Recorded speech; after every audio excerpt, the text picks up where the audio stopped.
Hi guys, Hi. welcome back to our YouTube channel. Welcome back to a little bit of everything family. Welcome back to the Eminem Show. Myths, legends, reality, perception. We don't know. So, before we start today's video, of course, I spill a little bit of pop tea.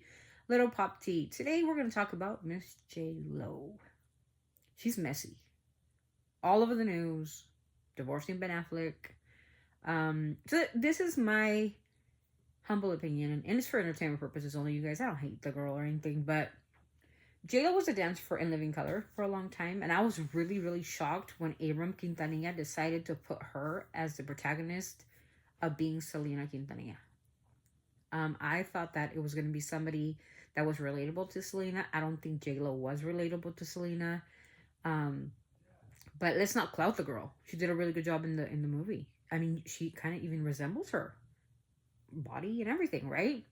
I think she did a great job, but this is what I think. Entertainment purposes only. Please don't take us offensively, J-Lo. We love you. Um, but I think she just was this was too much. Stardom for her was too much, from just being a dancer to like the big screen to making millions of dollars off of that movie. And we know the clout comes from Selena's death, right? Um, but I think it got too much for her, where she ended up marrying her dancer, and then she divorced the dancer, and then she married somebody else, and then divorced that person, and then she married Mark Anthony, and then she had problems with Diddy, and Diddy? Yeah, she did date Diddy.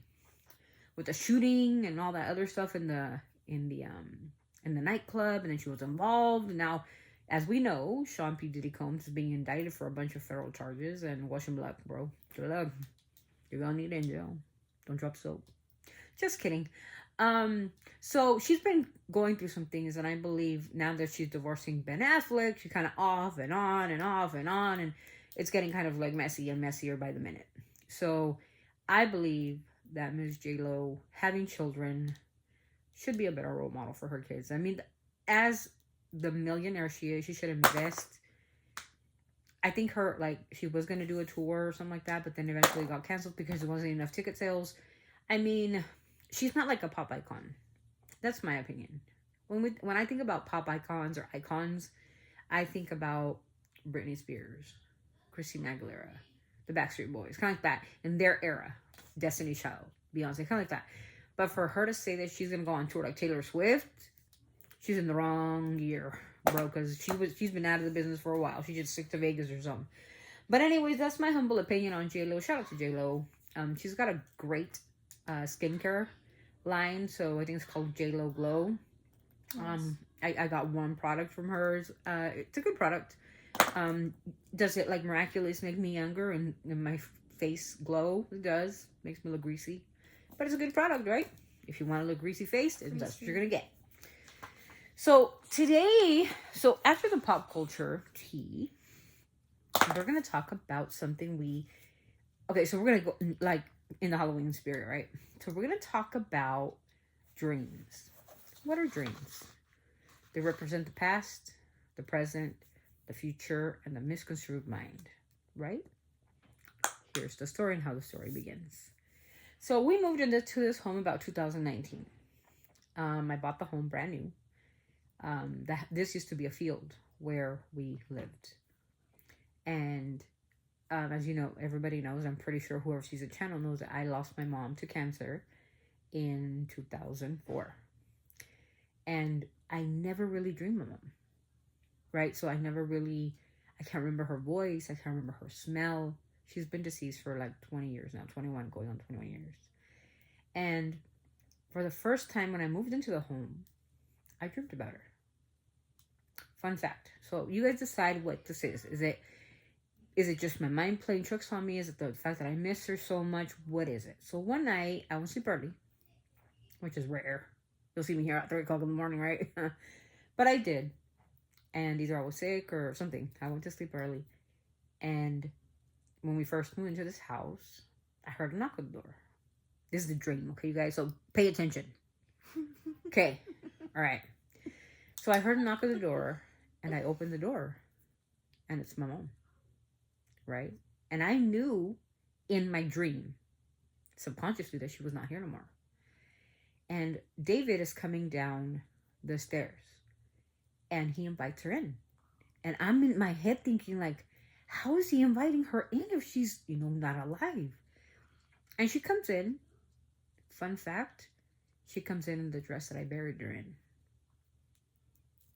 Fun fact. So she comes in, and David says, "Hey, Faya, how you doing? Come on in. Have a seat." And she's like, "Oh, I'm only here for a minute." Okay. A minute. So she comes in right where my room is. Where my room is right at the entrance of my door. So my room is like that first room, right? Because my daughter took my room. So my suite. So I had to get the room in the corner because I'm always in the corner. So she passed by my room and she said, "I want to see my Black Album." Now, let me tell you a story about the Black Album. The Black Album is not permitted for anybody to see because that album has all the pictures of her funeral. Where she was laid to rest, where she was in the funeral home. Ooh, I want to see it. Yeah, that Black Album is kind of, it's a hard one for me to look at. I mean, if she wants to see it, she can. I'm older then. Maybe she's a little bit older. So she can see, because these are death pictures. These aren't pictures of her being alive or happy. This is her actually in her coffin where she was buried, etc. So the Black Album is in a closet next to the bathroom. I have a large closet, and the Black Album is very way on top. And I have it there because, I don't know, I just don't want nobody to get it, and it's not anywhere else in nobody's closet. It's just that's my closet or all my teacher stuff. So I just leave it there for my own personal reasons and for safety because it has a lock. Okay. When my mom comes in the door, she says, "I want my Black Album," and I'm like, "Why?" At the time, she's not here. I knew she wasn't here, but David was talking to her, and she goes like, "How you been?" Asks me, and I'm like, "I'm okay, Mom. And you?" She goes, "I feel better. I don't have those pains anymore." I'm like, "You don't have the headaches?" She's like, "No. I'm in a better place now." And I'm like, maybe she's an angel. I don't know. And so I'm like, "So what are you doing here?" Because subconsciously, she's deceased, right? And she said, "I came to visit. I visit you sometimes." I'm like, "Do you?" She goes, "Yeah. I'll always know where you're at." And I'm like, "And why is that?" And she goes, "Because you were my firstborn. That's why." "Where's Jose at?" She asked me for my brother. And I said, "He's at his house." She's like, "Oh, that's right. He's married now." I go, "Yeah, he's been married." Huh. So anyway, and I'm like, "What's up, Mom?" She goes, "I need the Black Album. Can you pull it out?" And I'm like, "How do you know about the Black Album?" She goes, "It's right there in the closet. Just pull it out. Open the door so I can get it." And I'm like, How do you know about your album?" Right? So I go to the closet, because it's my mom. I always listen to my mom. Like, I'm scared of my mom. Like, she's very strict person, but a lovely woman, but very strict. I go and get the album. She goes to the third page of the album. And I'm in my dream, I'm looking at it, right? I'm looking at the album. And she goes, "This." And she points at a card. And on the card, it says 2 names. It has my name and it has my brother's name written in her handwriting with a number. Remember that Jose? Oh. So, as you know, I'm the oldest. I'm Emilia. I'm the oldest. I have a brother named Jose. They call him Chepo. I have another brother named Miguel. And my little sister named Melly. I thought of something how to draw. Yeah. So, she points to that card. And I said, "What do you want me to do with that?" She goes, "I want you to call that number. And I want you and Jose to do it." And I said, "Okay." So she gave me the card. Gives me the card. I get it. She goes, "Put my album back." Like, kind of scary to see those pictures. I didn't even look like me. I look bald in those pictures. And at the time, she has hair. My mom died bald. Not bald completely, but her hair was cut off because of the stuff they did to her brain, right? So I put the album back. And then she goes, "Okay, well, it was good to see you. I love you." I go, "I love you too. But I gotta go." And then David says, "No, Faya, just stay here with us." And she says, "No, mijo, I can't do that." And I remember her leaving. And I go, "Are you going to come back?" And she said, "Yeah, I tell you, I'm always with you." Kind of like in a mocking voice, like, "Really, girl, you think I'm going to leave you by yourself? I will never leave you by yourself. Never. I'll be back soon, I promise." And I go, "Okay, I love you. Take care of yourself." And she goes, "I will. I'm in a better place now." And I said, "Okay." So she leaves my door. My door's blue. And yeah, weird, right? Blue. Like a navy blue. Like a blue. Yeah, my house is like a mustard yellow, and my door is blue. And she left, and when she's leaving, a bright light. Oh, I opened the door and a bright light. She kind of goes into the light. It's Jesus. And so I close the door, and I'm trembling with fear. And David like hugs me and says it's okay. She's gonna go home, you know, and she just probably came because she needs something from that card.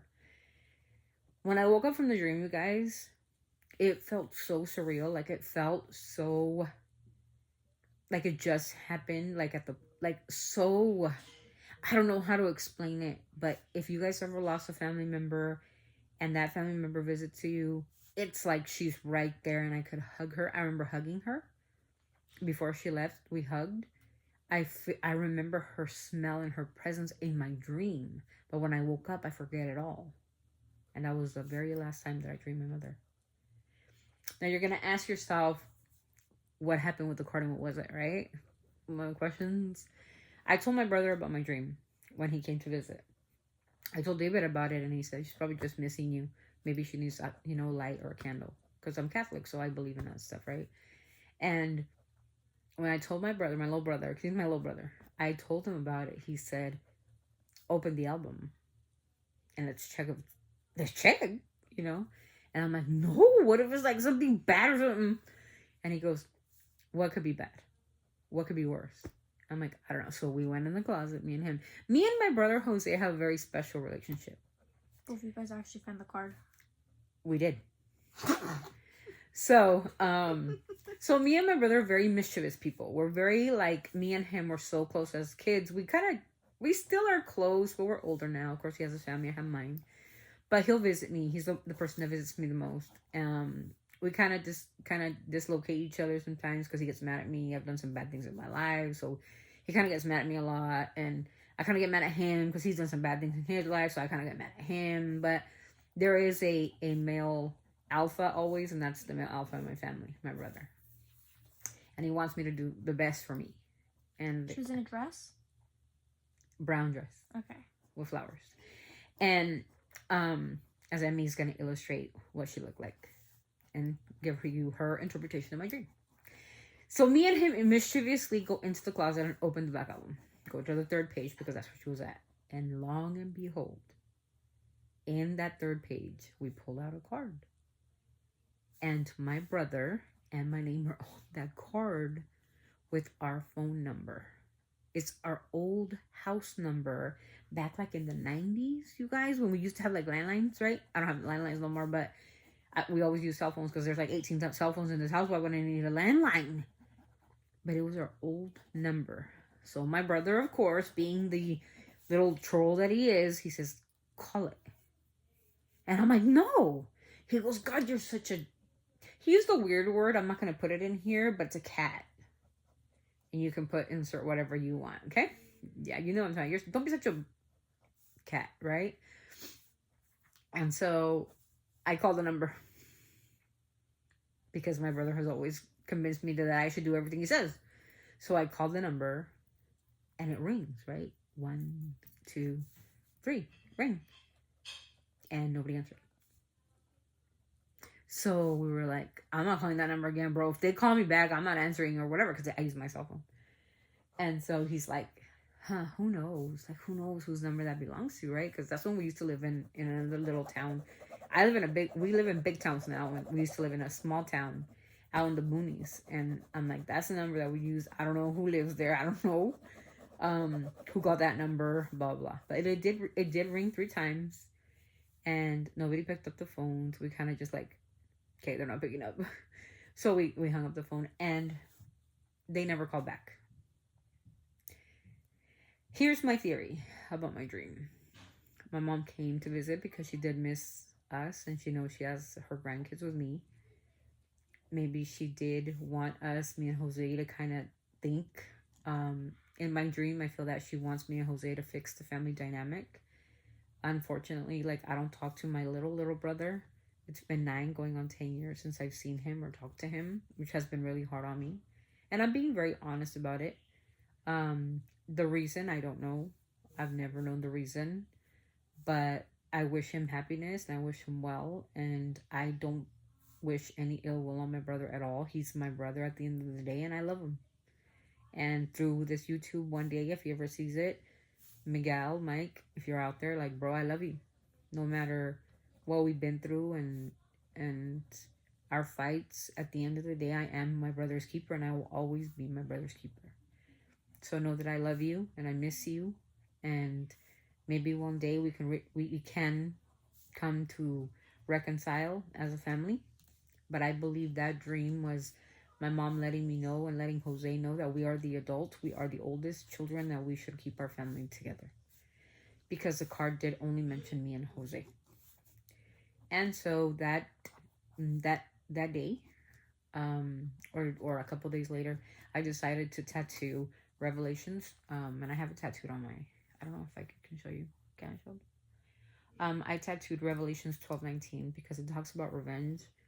And in the book, in the black book, there was a couple of like prayers in there, and Revelations 12:19 stood out, where Jesus is getting like beaten up and stuff by the Romans at the time, and his brother asks him, why, if you're God and if you're the Messiah, why don't you do something? You know, you can destroy everybody. And it's true. If you know anything about the crucifixion of Christ, like, he said, no, forgive them, for they don't know what they are doing, for this is what is written.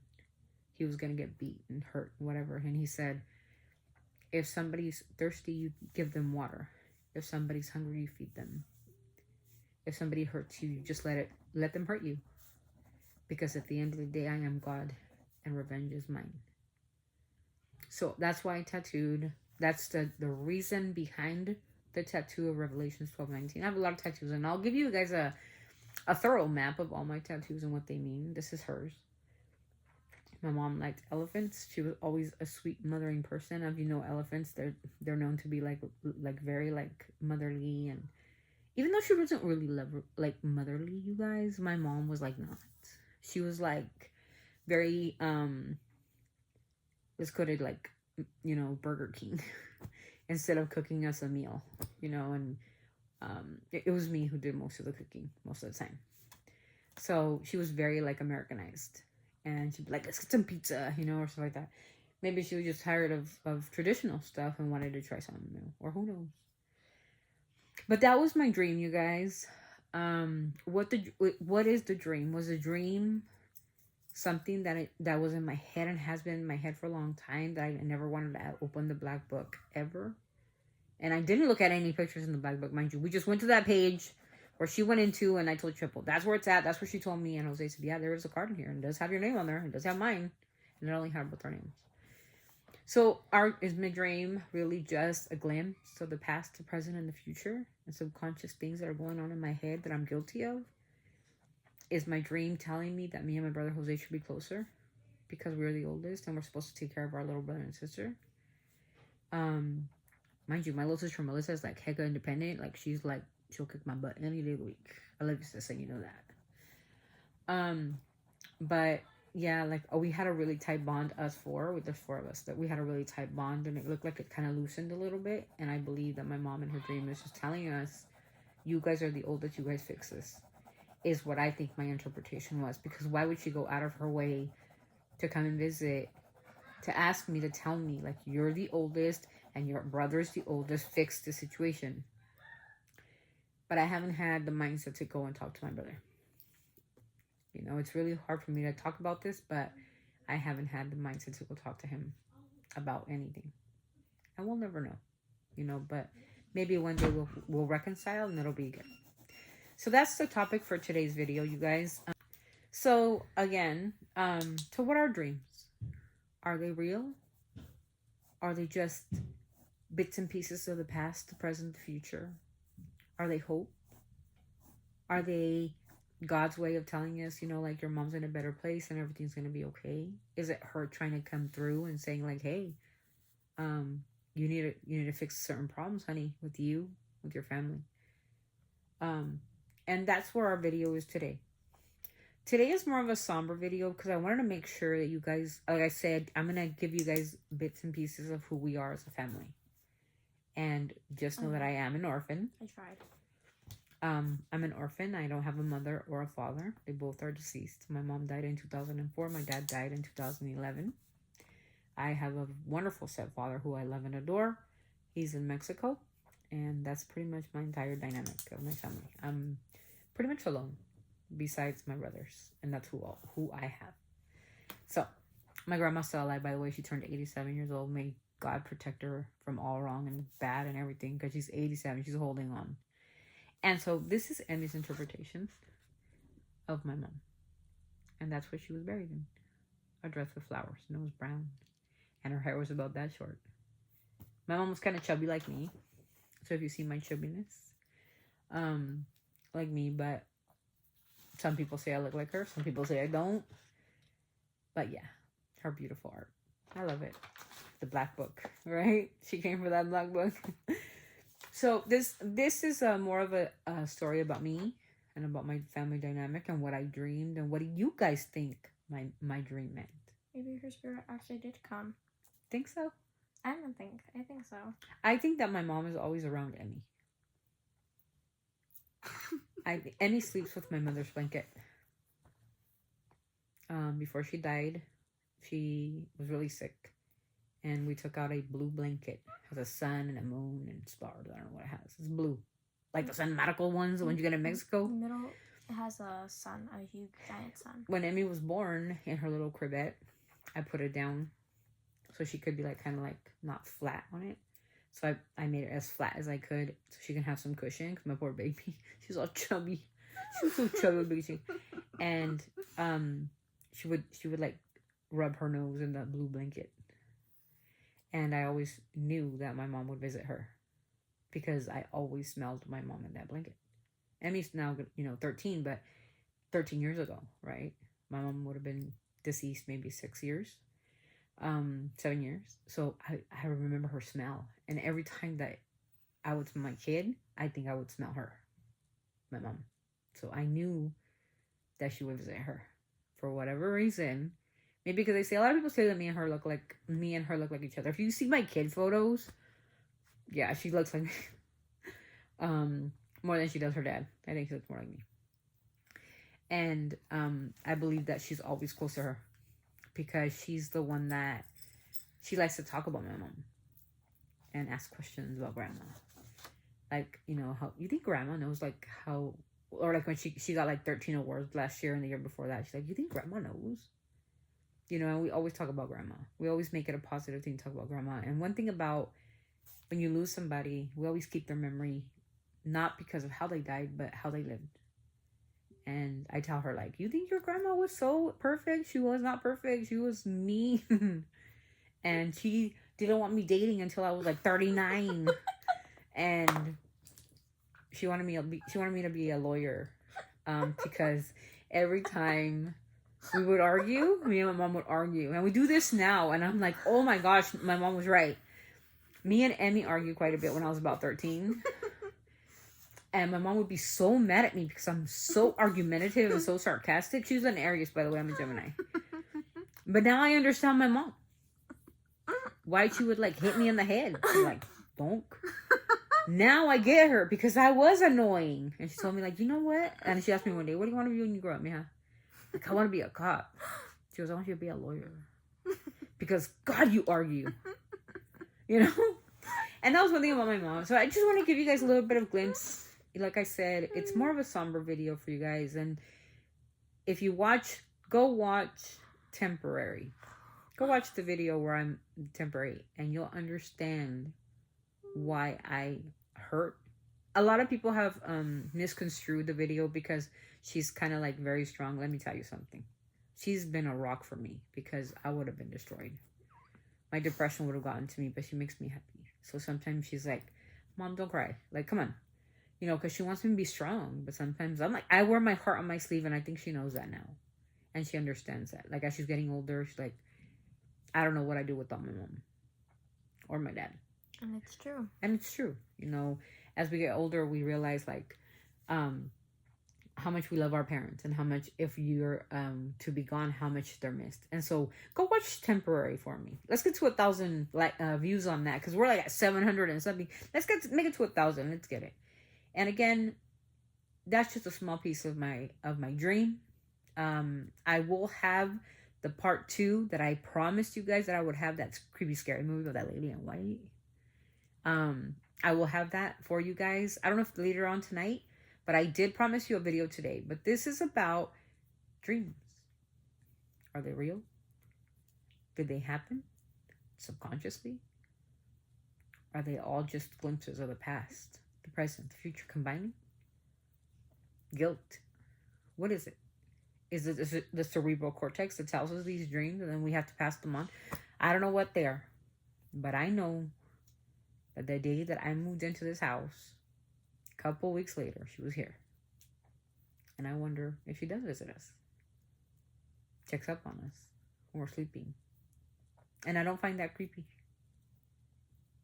I find it like, sometimes I wish you'd just blow on my ear or something, you know, and talk to me.